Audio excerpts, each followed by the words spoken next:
trained for everything.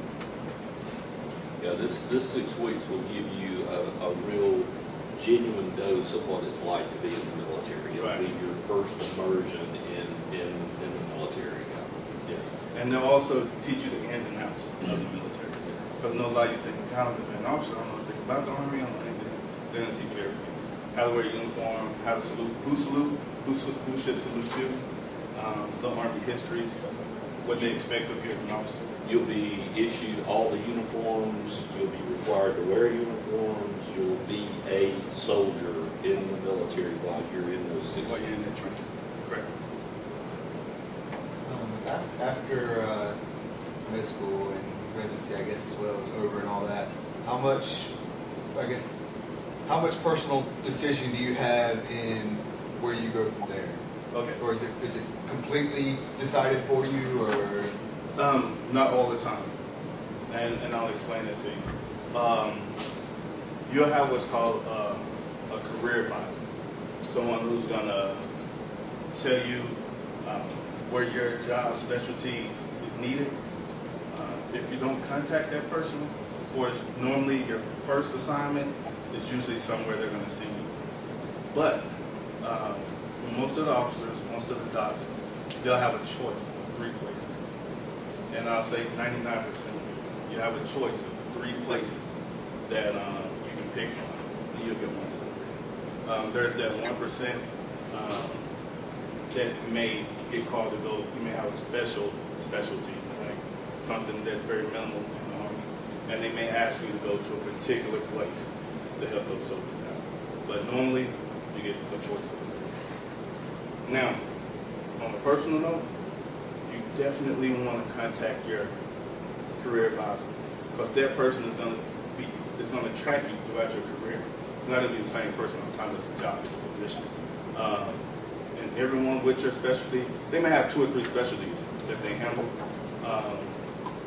You can talk to them, you can call them and let them know, hey, listen, I've been here for 3 years. I want to go to such and such and such. I want to go to this area. Are there any openings for my job? And that's the best way to get where you want to go.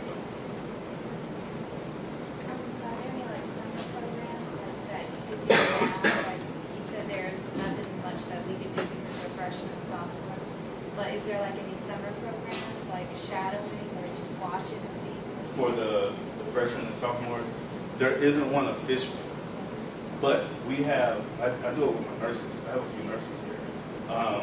I'll call the hospital and let them know, hey, I have a nurse that wants to come and shadow you guys for a couple of days. You know, just come in and work with just so they get a little extra training and whatever. And you do that. No incentive, no bonus, it's not official. You know, it's just something that you'll be doing on your own, but you have to have a point of contact. Then I'm not going. Alright, this is, it's on topic, but kind of broader. You don't have to answer this now, but if you could touch upon, besides the obvious differences, but the differences between Army and Navy and even Air Force during active duty and what those are. Because I know Navy and Army have similar scholarship offers. Right, and actually the Air Force. They're all DOD programs, Department of Defense. So we actually have the same program. It's just, and I don't even want to call it, they used to say the quality of life is different. But it's all quality of life. But it is a different lifestyle. The Air Force, in the past, has been known for being a little more relaxed, laid back. Don't go as many places. They stay in one location a lot longer than the Army soldiers do. The Navy, they do a little traveling as well. Of course, you have the ships involved, where you can get stationed on the ship. A small tidbit, a little note for you. The Army actually has more boats than the Navy. Notice I said boats, not ships. They have more boats. You tell a sailor that. That's good stuff. The Army lifestyle isn't much different from anybody else. It's all who you are. When I'm not in uniform, when I'm off work, I'm me as an individual. You don't have to live on post if you don't want to live on post. You can go and live in the city. We pay you extra money according to where you might live. My base pay is $3,300 a month is my base payment. But after I get my housing allowance, food allowance, my special pay allowance, my everything after all that, I bring home like $5,600 a month. So and I'm just an SE on nothing rich numbers. All you got to do is make more than you. So the lifestyle, and as far as the branches go, the ranks are the same. Everybody get paid the same. Whatever rank you are in this branch, if you're an 03 and you're 03 over here, you get paid the same. The specialties might give you a little different amount of money, but your base pay is the same. Does that kind of? I'm going to give you my number. If you want to call later, that's something we can go into in depth. But there are some differences, but overall it's really not that much of a difference, except for the facility itself, and maybe how often you might move places you can go. So once you like get the residency, like how many years are you required to serve in the Army? 4 years? Or? Good stuff. That's like another portion, either the potatoes of the presentation. Let's say you take a 4 year, you do 4 years of medicine, and your residency is 3 years. You're going to pay for that 4 years. All right, you'll do 4 years there. Let's say you do 4 years of med school, and your residency is 5 years. Then you can do this 5 years. It's like 5 years. A lot of representatives, well, I'm not going to say representatives, a lot of recruiters, I like calling myself a representative, a lot of recruiters will just tell you, you're going to pay us back, have one in med school. That's not true. The longer of the two is what you're going to pay back. Does that include, like, if you do, obviously you pay the 4 years of med school, does it vary depending on whether you do a military residency or a civilian residency as to what you pay back from that? Well, it will if you're depending on the residency. I mean, like if it's a civilian, which I've never seen anybody get sent to a civilian residency, but I've heard of it. But however long, if you do a 3-year residency, a 4-year residency, and you take a scholarship, it takes you 4 years to finish med school, you're just going to get back 3 years. If your residency is 5 or 6 years, you're going to get back 5 or 6 years. Is there a reserve? Whichever is the longer of the two. I think I read on y'all's website that so 4 years of dental school, and then there's a 1 year specialty program for dental school, so endodontics, and just 1 year. Right. So would that be just 4 years of service, or would that 1 year get tacked on to? That 1 year, yeah, if it's a specialty, that 1 year will get tacked on. But if it's like a FIGME, like an internship, that year doesn't count. It doesn't count as your payback time, and it doesn't count as an extra year you So while you're when you start your active duty, are you working like, are you in battle, or are you working in hospitals? It could be either one.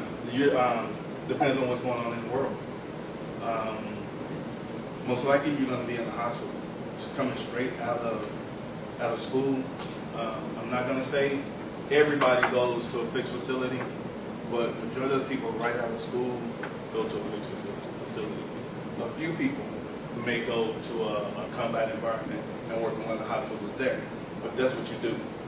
They're not going to put you out on the front line and have you. We're not going to put that much money, invest money, and have you do that when we have enlisted soldiers who are drunks.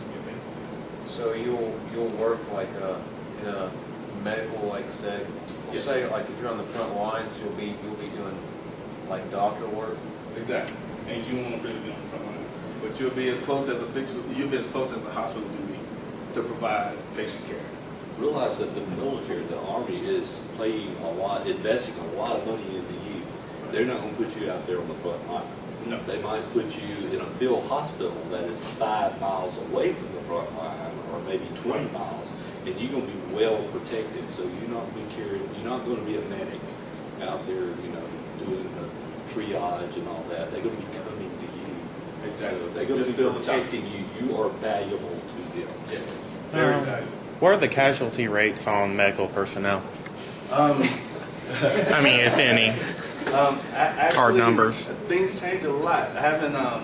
Lately I haven't seen any of the later casualties, but as far as I know, a few years ago, it was very low. I think we may have had think we had 2 nurses who got injured, who were injured, a few enlisted medical personnel, but that's it. I don't know any doctors or dentists for that matter. And you gotta watch the figures on that. I mean, even here, a doctor is killed every now and then in a traffic accident. So Exactly. when you're talking about, you know, that sort of thing, you gotta try to, you know, really understand what the data is and what's the circumstances are. So that's kind of tricky to And the do. probability. Exactly. Let's go back to this. Hopefully everybody understands that you go through 4 years of med school and you're just a civilian pretty much, and you have very little interaction with the Army except for those trainings in the summer and all. So you get out in 4 years, you graduate, you are a doctor, all right? And then you got to go through the match, and you need to understand what he's talking about with the match. The way I understand it is the Army is going to match you with residencies that are military residencies. The Army has their own hospitals, their own facilities, and they're going to say that if you're going to say, okay, I'm out of med school, and they are then going to match you up, and the Army is going to put you where they need you. So be aware of that. And he might disagree, but he can, Sergeant Chambers can agree or support or whatever. But keep that in mind. This is a point where you need to be careful, because a lot of students say, if you go to med school and you're not in this program, you have a right to go to Duke, to go to Emory, to go wherever you want to a civilian hospital to do your residency. If you're in this program, the first thing you're going to do is be told where you're going to do your residency and what that residency is going to be. All right, so be aware of that.